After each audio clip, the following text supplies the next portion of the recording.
प्रस्तुत है प्रायोजित कार्यक्रम सिम्स हेलो डॉक्टर।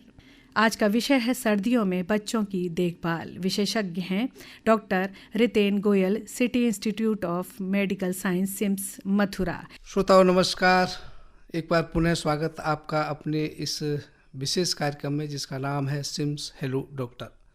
अभी आप इस कार्यक्रम से पहले चर्चा सुन रहे थे कि बच्चों पर सोशल मीडिया का कितना प्रभाव है। निश्चित तौर पे आज हम जिस समय में जी रहे हैं वो जानकारी का युग है, वो तकनीकी का युग है और घर में रहे या बाहर, हम बाहरी प्रभावों से बच नहीं सकते। कुछ प्रभाव ऐसे हैं जो हमारे अपने द्वारा पैदा किए हुए हैं, लेकिन कुछ प्रभाव ऐसे हैं जो प्राकृतिक तौर पर तैयार होते हैं। जैसा कि आप जानते हैं सर्दियों का मौसम है और यूँ तो बच्चे किसी भी घर की जान होते हैं। अगर घर में एक बच्चा है तो निश्चित मानिए कि वो सकारात्मक ऊर्जा का केंद्र है। हम कितने भी दबाव में हों, कितने भी तनाव में हों, कितने भी दुखी हों, लेकिन बच्चा अपनी हरकतों से हमें वर्तमान में लेके आता है, सकारात्मकता में लेकर के आता है। तो ये बच्चे हंसते रहें, खेलते रहें, मुस्कराते रहें, इसके लिए बहुत ज़रूरी है कि उनकी देखभाल भी हो। और सर्दियाँ जब हो जाती हैं तो बच्चों की कुछ विशेष देखभाल हमारे और आपके लिए बनती है। ये कार्यक्रम आधा घंटे जारी रहेगा। हमारे साथ रहेंगे डॉक्टर रितेन गोयल साहब, वरिष्ठ बाल रोग विशेषज्ञ हैं। 2 फोन लाइन आप लोगों के लिए खुली हुई हैं, 2530-135 जो हमारा नंबर है टेलीफोन। मथुरा से बाहर के श्रोता 0565 कोड लगाएं और एक व्हाट्सएप नंबर है 94-122-25-575। आप इस पर भी जो है अपनी मैसेज ड्रॉप कर सकते हैं, लिख सकते हैं और हमारे इस कार्यक्रम के सफ़र में हमारे साथ हो सकते हैं।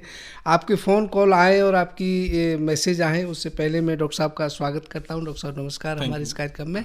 और उनकी तरफ से कि सर्दी का मौसम वैसे तो स्वास्थ्य का मौसम कहा जाता है, अच्छा मौसम होता है, खुशनुमा मौसम होता है, लेकिन विशेष देखभाल बच्चों के लिए कुछ जो बनती है श्रोताओं के लिए बताएं। Good afternoon all.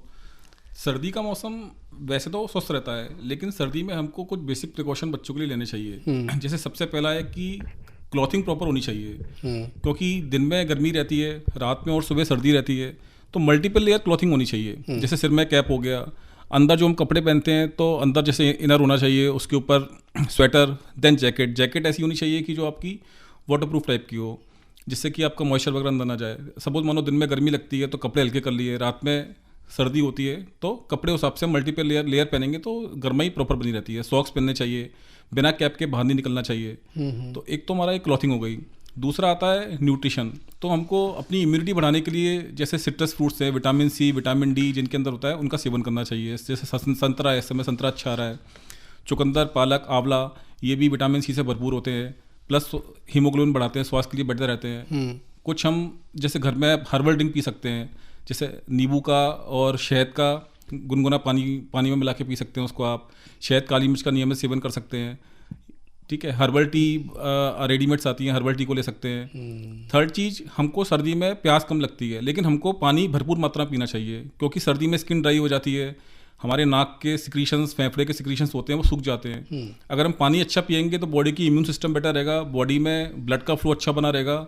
तो हमको सर्दी में पानी, अगर प्यास ना लगे तो भी हमको पानी पीते रहना चाहिए, थोड़ा थोड़ा करके पीते रहना चाहिए। ठंडा नहीं है तो थोड़ा सा ल्यूक वाटर ले लेंगे। हाँ, ले लेंगे थोड़ा ल्यूकवार्म वाटर हल्का सा, ये पीते रहना चाहिए। जी। तो डॉक्टर साहब ये तो समस्याएं क्या एक आपने सावधानियां बताई, लेकिन बच्चों की तो कुछ अलग तरह की डिमांड रहती है। आजकल समय जैसा हो गया है, डिब्बा बंद खाना, जंक फूड है या कुछ ऐसी चीज़ें जो वो अलग से चाहते हैं।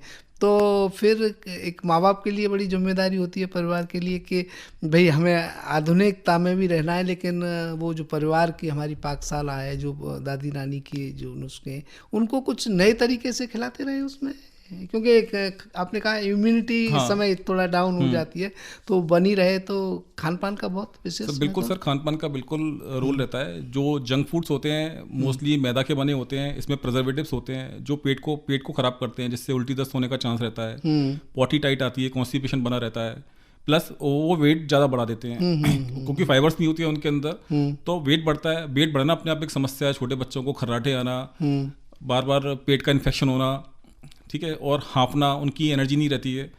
तो जंक फूड्स नॉर्मली अवॉइड करना चाहिए। वंस इन अ वाइल ठीक है, कभी हफ्ते में एक बार दे दिया, बट नॉर्मली रूटीनली अवॉइड करना चाहिए। होम बेस्ड चीज़ प्लस फाइबर्स वाली चीज़ ज़्यादा देनी चाहिए। तो ये चीज़ें लॉन्ग टर्म काम में आती है, बच्चों की इम्यूनिटी बढ़ा के रखती है। जी जी जी। तो इम्यूनिटी एक ऐसा शब्द है जो कोरोना काल से हमने जिसको काफ़ी सुना और काफ़ी इसको महसूस भी किया कि भाई जिसकी इम्यूनिटी अच्छी होगी वो सर्वाइव कर जाएगा, वो निकल जाएगा। बच्चों के केस में अगर हम इस इम्यूनिटी की बात करें तो बच्चा तो अभी चूंकि आ रहा है, तो इसका कुछ एक जन्मजात वो भी रहता है या इस देखभाल और खान पान पर ही इसका? सर जैसे जो बच्चा पैदा होता है तो उसके अंदर माँ की एंटीबॉडीज होती हैं जो कम से कम 6 महीने से लेकर 1 साल तक बच्चे को प्रोटेक्ट करके रहती हैं। जी जी। सेकंड चीज़, हम वैक्सीनेशन लगा के रखते हैं बच्चों को, जो हमारे बर्थ से स्टार्ट हो जाते हैं, जो बच्चे की इम्यूनिटी डेवलप करने में हेल्प कर सकते हैं। प्लस माँ का दूध पीते हैं, उससे रेगुलर इम्यूनिटी बच्चों को मिलती रहती है। उसके बाद फिर खान पीन में जैसे हम 6 महीने के बाद स्टार्ट करते हैं तो मोस्टली हम कहते हैं कि दाल का पानी, सूजी का हलवा, एप्पल की पूरी। तो हम कोशिश ये करते हैं कि फाइबर्स वाली चीज़ें और घर की बनी हुई चीज़ें बच्चों को दिया जाए, कि बजाय बाहर का सेरेलैक देने से जो घर की बनी हुई खिचड़ी होती है, इसमें घी और तेल होता है, फाइबर्स होते हैं, तो सारी चीज़ें होती है उसमें, कार्बोहाइड्रेट्स भी होता है, फैट भी होता है, प्रोटीन्स भी होता है और मिनरल्स विटामिन भी होते हैं। तो उन सब चीज़ों पर फोकस करना चाहिए। इम्यूनिटी ऐसा नहीं है कि किसी की इम्यूनिटी डाउन है। इन्फेक्शन लगने का सबका चांस अलग अलग होता है कि आप किस कांटेक्ट में रहते हो। मालूम पड़ा घर में कोई रिश्तेदार आया, उसको इन्फेक्शन हो रहा है, घर में किसी को इन्फेक्शन हो रहा है। वायरल इन्फेक्शन होते हैं वो आपके छींकने से, खांसने से, जो नाक से ड्रॉपलेट्स निकलती हैं उसके थ्रू फैलते हैं। तो इम्यूनिटी तो धीरे धीरे करके डेवलप होती है आपके खाने पीने से। जो बड़े बच्चे हैं उनको रेगुलर नियमित व्यायाम करना चाहिए, एक्सरसाइज पीनी चाहिए। आप पानी पीते रहोगे तो बॉडी के सिक्रीशंस लूज रहते हैं, जिससे कि ड्राई ऑफ होता रहता है सारा। जी जी। जो सिस्टम मतलब भले ही सर्दी है लेकिन थोड़ा तर रहना चाहिए, ये आप कहना चाह रहे हैं। आजकल जिस हिसाब का डॉक्टर साहब पॉल्यूशन है, तो इस पॉल्यूशन के उसमें हम बच तो नहीं सकते, क्योंकि एक्सपोजर तो हमारा रहता है। बच्चे जैसे स्कूल जा रहे हैं, घर से बाहर खेलने जा रहे हैं, घर से बाहर भी जा रहे हैं, तो ये जो आजकल हम देखते हैं कि एलर्जिक होना भी एक बहुत बड़ी समस्या हो गई है। और जो चीज़ें पहले बहुत बाद की एज में दिखाई देती थी, क्योंकि अब हम हेल्थ कॉन्शियस के साथ साथ थोड़ा साफ़ सफाई और बहुत सारा वातावरण हमने कंट्रोल कर लिया है, तो चीज़ों का जब एक्सपोजर अचानक होता है तो वो चीज़ें हमें एलर्जिक रूप में सामने आती हैं। तो बच्चों के केस में एलर्जिक होना एक क्या लगता है कि किन किन चीज़ों से, क्योंकि चीज़ें कोई निश्चित तो होती नहीं, किसी को किसी से भी एलर्जी हो सकती है, तो ये एलर्जिक ना हो बच्चा, उसके लिए क्या कुछ? सर देखो, एलर्जी क्या है कि पहले इन्फेक्शन वाली प्रॉब्लम ज़्यादा होती थी। इन्फेक्शन पे हमने कंट्रोल कर लिया, नए नए एंटीबायोटिक्स आ गए वैक्सीनेशन से, तो इन्फेक्शन वाली चीज़ें कम हो गई हैं। अब एलर्जी वाली प्रॉब्लम आती जा रही है। एलर्जी किसी वजह से हो सकती है, चाहे वो एलर्जी 3 तरह से बच्चों में मैनिफेस्ट करती है। सांस से मैनिफेस्ट करती है। एक डॉक्टर साहब, इस एलर्जी चूंकि बड़ा विषय है, एक कॉल आ रहा है, उससे बात कर लेते हैं। हेलो जी, नमस्कार सर जी। नमस्कार डॉक्टर साहब, आपको भी नमस्कार। नमस्ते जी, बताइए, समस्या रखिए। बच्चों में जो है सर्दियों में क्या देखभाल हो, इस पे बात कर रहे हैं। जी जी, बात करिए डॉक्टर साहब से। जी बताएं। मैं जितेंद्र दोसार से बोल रहा हूँ, ग्राम मऊ तहसील शहर जिला अलीगढ़ से। जी जी, बताइए। मेरे 2 सवाल हैं छोटे छोटे। हाँ, पूछिए।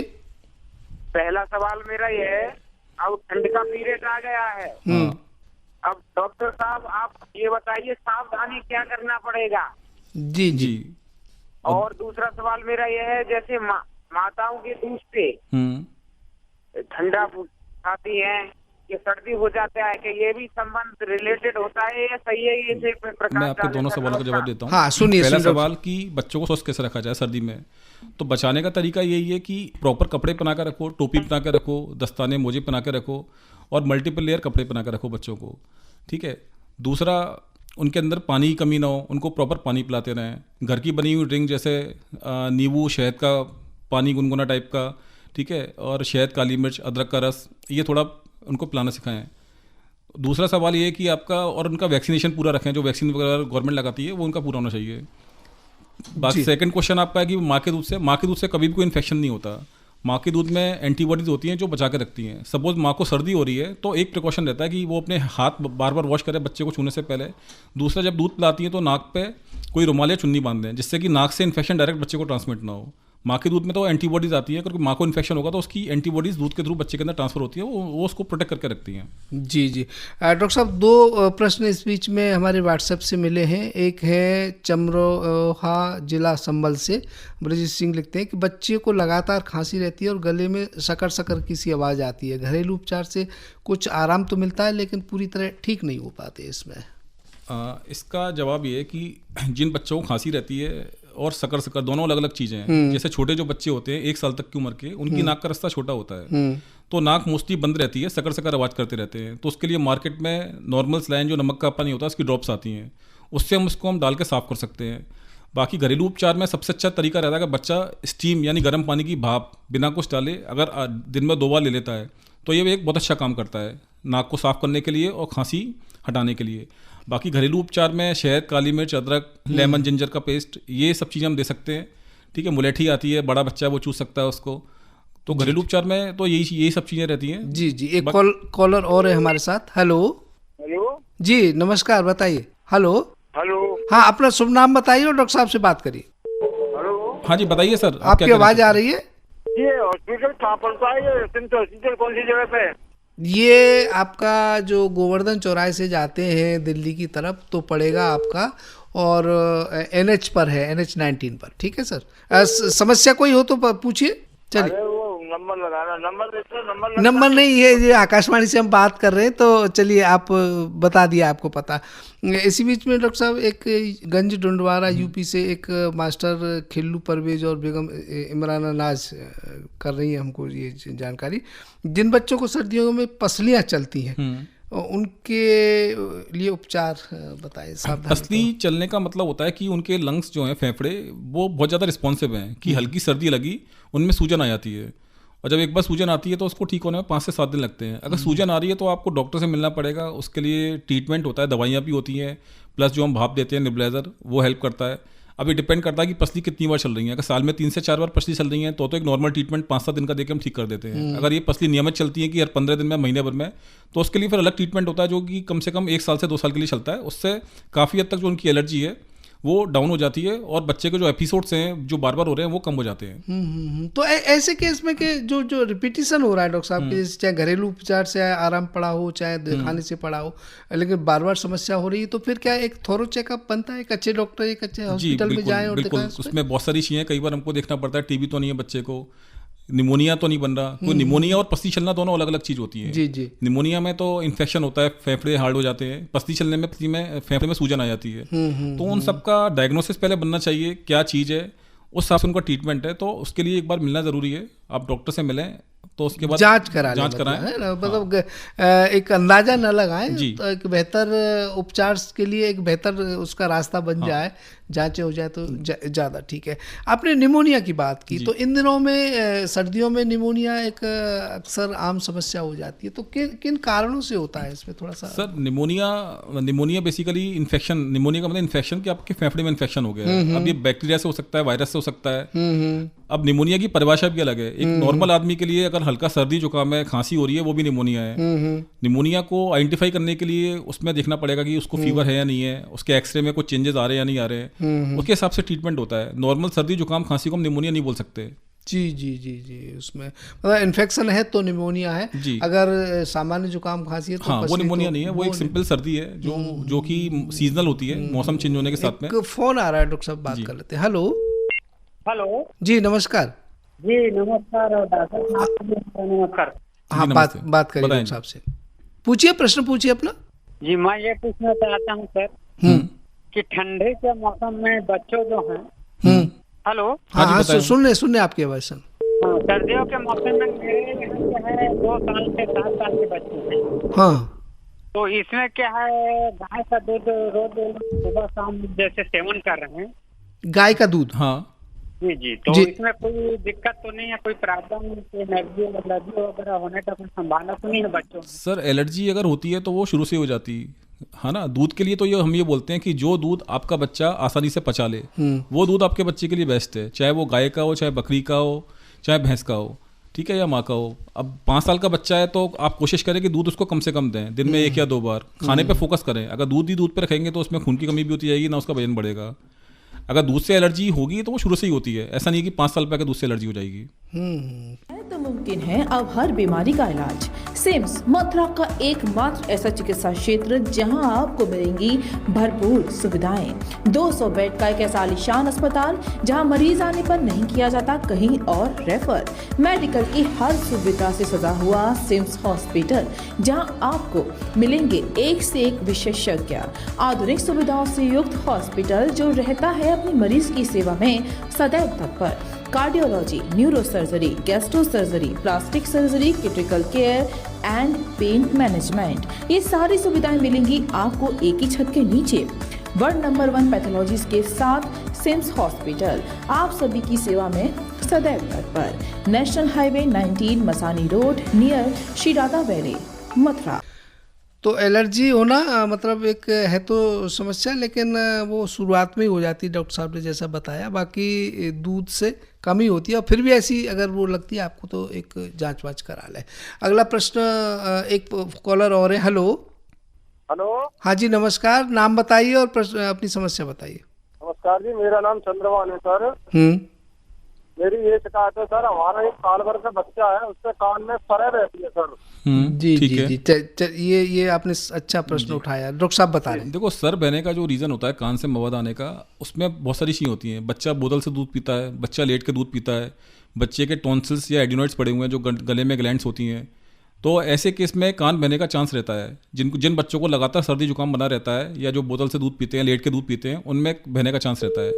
तो ये एक बार देखना पड़ेगा कि मवाद किस तरह की है, कितने टाइम से बह रही है, लगातार बह रही है या बीच बीच में सही हो जाती है फिर बहती है, बच्चे के टॉन्सिल्स तो नहीं है, गले में गांठें तो नहीं फुली हुई हैं, तो वो सब चीज़ें एक बार एनालाइज करनी पड़ेंगी। जी जी डॉक्टर साहब, यही थोड़ा सा बता दें, चूँकि जुड़ी हुई समस्या है ये, और ये एक बड़ा गंभीर विषय भी है। देखो, जो लोग फीड कराते हैं, कई बार जैसे रात ठंड का मौसम है, रजाई में हम लेटे हुए, बच्चे को भूख लगी, बच्चा रोया और माँ ने उसको पिलाना शुरू कर दिया, और कई बार माँ खुद भी नींद में होती है और वो भी सो गई और बच्चा भी सो गया। सर तरीका ये होता है कि बच्चे को थोड़ा ऊंचा करके दूध पिलाना है, कम से कम 30 to 45 डिग्री पे बच्चा एलिवेट होना चाहिए। चाहे आप पिलो का सपोर्ट लगा लो या हाथ का सपोर्ट लगा लो, क्योंकि सीधा कान होता है, उसका रास्ता स्ट्रेट होता है गले के अंदर, तो अगर लेट के हम दूध पिलाते हैं तो वो अंदर से सीधा इन्फेक्शन कान में कोशिश करता है कि इन्फेक्शन हो जाए। तो बच्चे को हमेशा ऊंचा करके दूध पिलाना चाहिए और हर बार दूध पिलाकर कम से कम 2 से 3 मिनट कंधे पे लगाकर डगा दिलाना चाहिए जी। तो इन्फेक्शन के चांस कम हो जाते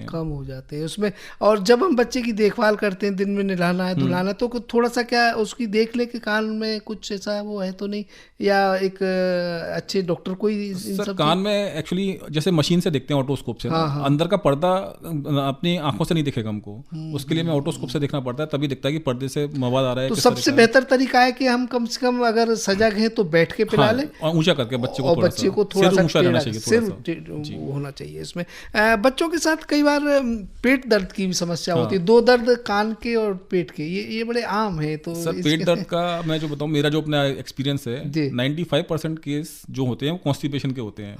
पेरेंट्स इस चीज को एक्सेप्ट नहीं करते हैं, है ना। बच्चे का रूटीन सही होना चाहिए, पोटी का दिन में एक बार टाइम पे पोटी आना चाहिए।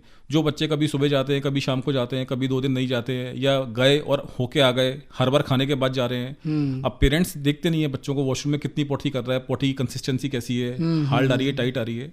तो 95% जो केस होते हैं मोस्टली कॉन्स्टिपेशन निकलते हैं। तो उसमें हम पेट का एक्सरे करा के देखते हैं, उसमें हमें लैट्रिन की गांठें दिख जाती हैं। तो उसमें फिर हम बच्चों को बहुत सारी चीज़ समझाते हैं पेरेंट्स को कि एक तो इनकी आप हैबिट डेवलप कराओ। हैबिट में मतलब कम से कम दिन में 2 से 3 बार इनको आफ्टर हैवी खाने के बाद में पोटी में बैठाना चाहिए 15 मिनट के लिए। सेकंड चीज मतलब एक समय निश्चित जी, समय निश्चित। दूसरा डाइट में चेंज करना चाहिए, जैसे जंक फूड बंद कर देना चाहिए, मैदा वाली चीज़ बंद कर देना चाहिए। क्या देना है, जैसे फलों में चीकू, आम, पपीता, किशमिश, मुनक्के, अंजीर भीगे हुए, सादा गेहूं के आटे में चने का आटा मिलाना चाहिए। दूध पीता उसमें चीनी बढ़ा देना चाहिए। और मैदा वाली चीज़ें और प्रिजर्वेटिव वाली चीज़ें जैसे पैकेट वाले जूस, पैकेट वाली चिप्स, पैकेट वाली सॉस, ये बिल्कुल बंद कर देना चाहिए से बच्चों का। एक फ़ोन आ रहा है।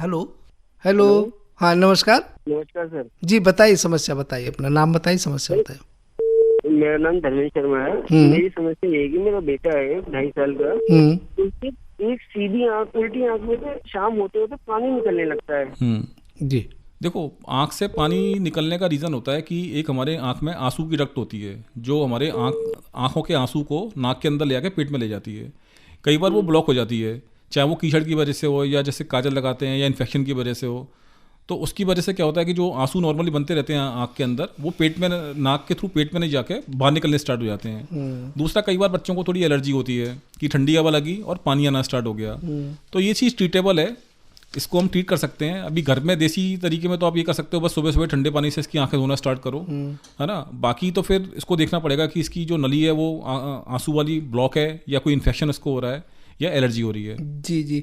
इसी तरह का एक प्रश्न व्हाट्सएप पे मिला डॉक्टर साहब, शीलेंद्र कुमार जी देवीपुरा मथुरा से लिख रहे हैं कि इनकी 25 दिन की बच्ची और आंख में से वो कीचड़ सी रहती है। तो छोटे बच्चों का तो हाँ, छोटे बच्चों में मोस्टली जो होता है पैदाइशी जो डक्ट होती है ब्लॉक होती है वो, तो उसके लिए एक मसाज होती है, लैक्राइमल से एक मसाज आप यूट्यूब पर देख सकते हैं। करना कुछ नहीं होता, जो आँख के अंदर जो उभरा हुआ हिस्सा होता है उसको दबाना होता है। दिन में 5 बार, दिन में कम से कम 5 बार आप दबाओ, तो जो आंसू की नली होती है वो खुल जाती है। दूसरा, काजल ना लगाएं बच्चे को, और ये प्रॉब्लम कई बार 5-6 महीने तक भी रहती है, तो उसमें रेगुलर आंख की एक्सरसाइज करनी होती है, जिसको लैक्राइमल से एक मसाज बोलते हैं, उससे ठीक हो जाता है। जी जी। कीर्ति कुमार ध्रुव छत्तीसगढ़ लालपुरा मारो से लिखते हैं, ये व्हाट्सएप से आया हमारा, कि 2 साल का बच्चा है, मिट्टी खाता है, दीवार चाटता है, मिट्टी ये एक समस्या। मिट्टी खाने का जो रीज़न होता है, मोस्टली जो हमारे पुराना कंसेप्ट होता है कि भाई कैल्शियम कम है, पेट में कीड़े हैं, उससे होता है, लेकिन ऐसा नहीं होता। मिट्टी बच्चा तब खाता है जब उसके अंदर खून की कमी होती है। आप अपने बच्चे का हीमोग्लोबिन चेक कराएं, अगर मिट्टी खा रहा है तो मेरा मानना है कि कम से कम उसका हीमोग्लोबिन 8 से कम होगा। हम उसको आयरन देंगे, आयरन जब देंगे खून बढ़ेगा उसका, मिट्टी खाना अपने आप छोड़ देगा वो। जी जी जी जी। एक प्रश्न आ रहा है। हेलो हेलो, हाँ जी बोले। नमस्कार जी। हाँ बोले, डॉक्टर साहब से बात करिए। बताइए। लेखराज बात कर रहा हूँ मद्रास। हाँ बताइए बताइए। सर मेरी बच्ची है करीब 4 साल की, उसकी नाक बहती है। जी जी। 4 साल की। जी, देखो नाक बहना कई बार ना ये एलर्जी होती है, एलर्जिक राइनाइटिस की। हल्का ठंडा मौसम हुआ, ठंडी हवा लगी नाक पे, या कहीं कंस्ट्रक्शन चल रहा है, कहीं धुआं है, कहीं पेंट हो रहा है, बच्चे की नाक बहनी स्टार्ट हो जाती है। ये एलर्जी वाली प्रॉब्लम्स होती हैं। घर में तो एक तरीका बस ये कि बच्चे को स्टीम के अंदर आप डाल दो, कि सुबह शाम गर्म पानी की भाप दो, थोड़ा ध्यान से कि बच्चे का चेहरा ना जले, ठीक है। और बाकी तो इसके लिए फिर दवाई होती है एंटी एलर्जिक, जैसे नॉर्मली सिट्राजिन की सिरप आती है, वो हम दे सकते हैं 10-15 दिन के लिए, जब तक कि मौसम चेंज हो रहा है। अगर उसके बाद भी ठीक नहीं होता तो फिर हमको कुछ अलग तरह की दवाइयाँ स्टार्ट करनी पड़ती हैं, जो आप मिलेंगे एक बार तो फिर हम आपको समझा सकते हैं उसके बाद। डॉक्टर साहब इस समय जैसे वफारा देना है, स्टीम देना, आप बार बार ये बात आ रही है उसमें, तो एक जैसे एक तो मशीन भी आती है, लेकिन बहुत छोटा अगर बच्चा है तो उसको कैसे देंगे, और एक अगर वो है और तो घरेलू उसमें जैसे पतीले में कहते हैं भाई पतीले में पानी गर्म कर लो, एक साफ तौलिया से ढक दो, तो कितना गर्म पानी और क्या तरीका है इसका? तरीका 2 चीजें हैं, स्टीम और बफारा अलग अलग चीजें हैं। जो मशीन से देते हैं वो निब्लाइजर होता है, वो दिया जाता है फेफड़ों में जब सूजन आ जाती है, जैसे पसली चलती है। स्टीम हम देते हैं जब हमारा गला खराब है, नाक बंद है या सांस नहीं आ रही है उसके लिए। तो स्टीम एक सेफ चीज भी और डेंजरस चीज भी है, क्योंकि इससे चेहरा जलने का चांस रहता है, भाप का टेम्परेचर ज्यादा होता है। तो बड़े बच्चों को तो हम स्टीमर से दे सकते हैं। छोटे बच्चों के लिए हम ये बोलते हैं कि रूम में जैसे पानी की केतली में पानी भर दो गर्म, रूम बंद कर दो, केतली ऑन कर दो, जिससे उससे भाप निकलेगी, रूम के अंदर भाप बन जाएगी। तीसरा तरीका होता है कि आप वॉशरूम में बैठ जाएं, वॉशरूम का साइज छोटा होता है, गीजर से नल चला दें, बाल्टी भर लें, तो जो भाप निकलती है वो भी एक तरह का गैस चैम्बर काम करता है, तो वो भी स्टीम की तरह काम करता है। क्योंकि छोटे बच्चों की स्किन बहुत डेलिकेट होती है, आपको नहीं मालूम पड़ेगा बच्चा डर की वजह से रो रहा है या स्टीम से जलने की वजह से रो रहा है, तो उनमें थोड़ा प्रिकॉशसली स्टीम देनी चाहिए। इसलिए हम बोलते हैं कि आप जो नमक का पानी बना हुआ आता है मार्केट में, नेजल सलाइन ड्रॉप, उससे आप डाल के नाक साफ कर दो उनकी, छोटे बच्चों की। जी जी जी। ये 2-3 प्रश्न आए हैं, एक ही तरीके के हैं, चलते चलते मैं ले लेता हूँ। एक फोन आ रहा है, उसके बाद इस पर चर्चा करें। हेलो हेलो, शायद संपर्क नहीं हो पा रहा इसमें। डॉक्टर साहब मैं जल्दी पढ़ देता हूँ। कुर्मा जहांगीर चांपा छत्तीसगढ़ से हैं, दिलदार मिरी और ज्योति जाह्नवी। एक सहारनपुर उत्तर प्रदेश से राधा नामदेव, अपर्णा, अभिषेक और हर्षित हैं। ग्राम पीपर रोड, सरगांव छत्तीसगढ़ से दीपेश वर्मा और पूनम वर्मा है। और जिला रतलाम एमपी से जगदीश धाकड़, नामा और रंजूबाई हैं। ये सबके प्रश्न एक तरह के हैं कि ये सर्दियों में बच्चों की, छोटे बच्चों की विशेषकर किस तरह से हम देखभाल करें, एक चलते चलते समराइज कर देते हैं इसको। जैसे छोटे बच्चों में 0 डे से स्टार्ट होता है, और ये आपका चलता है, मतलब पीरियड एक्स में 18 साल तक देखते हैं। अब जैसे छोटे बच्चे हैं जो अभी जस्ट पैदा होकर आए हैं, तो उनके लिए हम ये बोलते हैं कि कमरे का तापमान 26 से 28 डिग्री रखना चाहिए। हीटर कौन सा यूज़ करना है, तो ऑयल हीटर सबसे बेस्ट होते हैं, क्योंकि उससे सफोकेशन नहीं होती। अगर सपोज मानो आपके पास ऑयल हीटर नहीं है, नॉर्मल हीटर है, तो आप रूम के अंदर एक बाल्टी में पानी भरकर रख दें, पतीले में, कि जिससे अगर टेम्परेचर बढ़ेगा तो वो पानी उड़ना स्टार्ट हो जाएगा, रूम में मॉइस्चर बन जाएगा, तो सफोकेशन नहीं होगी। जी। दूसरा, जैसे हमने बताया कि आपको बच्चों को कपड़े पूरे पहनाने हैं, टोपी पहनाना है, दस्ताने पहनाने हैं, मोजे पहनाने हैं, और कपड़े मल्टीपल लेयर में पहनाने हैं उनको, ठीक है। और पानी का सेवन प्रॉपर करना है। वैक्सीनेशन प्रॉपर लगवाना है जो भी आते हैं, डाइट का ध्यान रखना है कि थोड़ी जो है घर की चीज़ें उनको देनी है बनी हुई जिसमें न्यूट्रिशन होता है, जैसे जूसेस वगैरह हो गए, फ्रूट्स हो गए, ये उनको नियमित सेवन कराना है उसका। एक त्वचा की देखभाल, बच्चे चूंकि बड़े नाजुक होते हैं और थोड़ा त्वचा स्वस्थ हो जाती है, अंदर का भी वातावरण शुष्क होने, त्वचा भी हो जाती है, तो इस समय कुछ मालिश के साथ साथ कुछ थोड़ा सा इसके लिए मैं बताना चाहूँगा, जैसे कि होता क्या है कि स्किन की प्रॉब्लम लोगों का मानना है गर्मी में ज़्यादा होती है, बट हमारा मानना है सर्दी में ज़्यादा होती है, क्योंकि सर्दी में स्किन ड्राई हो जाती है। ड्राई स्किन में जब भी हम खुजाएंगे, खुजली करेंगे तो घाव बन जाते हैं। अब केयर कैसे करनी है, तो सर्दी में रहता है कि आप दिन में कम से कम 2 बार मॉइस्चराइजर लगाएं। जिनकी ड्राई स्किन है या एलर्जी वाली है उनको कम से कम 3 से 4 बार लगाना चाहिए। मॉइस्चराइजर लगाने का सही तरीका क्या होता है कि पहले थोड़ा सा छोटे बच्चों की बॉडी में पानी लगा दें, पानी लगाने के बाद उनको मॉइस्चराइजर लगाएं। उससे क्या होता है कि पानी की लेयर स्किन और मॉइस्चराइजर के बीच में बन जाती है, तो नमी काफ़ी देर तक मिलती है उनको। आप डायरेक्ट लगाएंगे मॉइस्चराइजर तो बॉडी सोख लेगी, तो नमी बहुत जल्दी उसकी खत्म हो जाएगी। तो इस तरह से करना चाहिए। सबसे बेस्ट जिनकी ड्राई स्किन है बिल्कुल की सर्दियों में एकदम खुजली हो रही है, ददोरे टाइप के पड़ने हैं, तो सबसे बेस्ट कहते हैं उनके लिए बेस्टिन जो पेट्रोलियम जेली आती है वो सबसे बेस्ट रहती है, उसके अंदर चिकनाई सबसे ज़्यादा होती है। और ये काम नहाते या नहलाते समय भी हम कर सकते हैं। बिल्कुल समय जैसे कुछ नहीं तो नारियल का तेल लगा दीजिए, गर्म करके सरसों का तेल लगा दीजिए। गर्म करने की जरूरत नहीं होती है, वैसे तरीका ये होता है कि नहाने के बाद तेल लगाना चाहिए।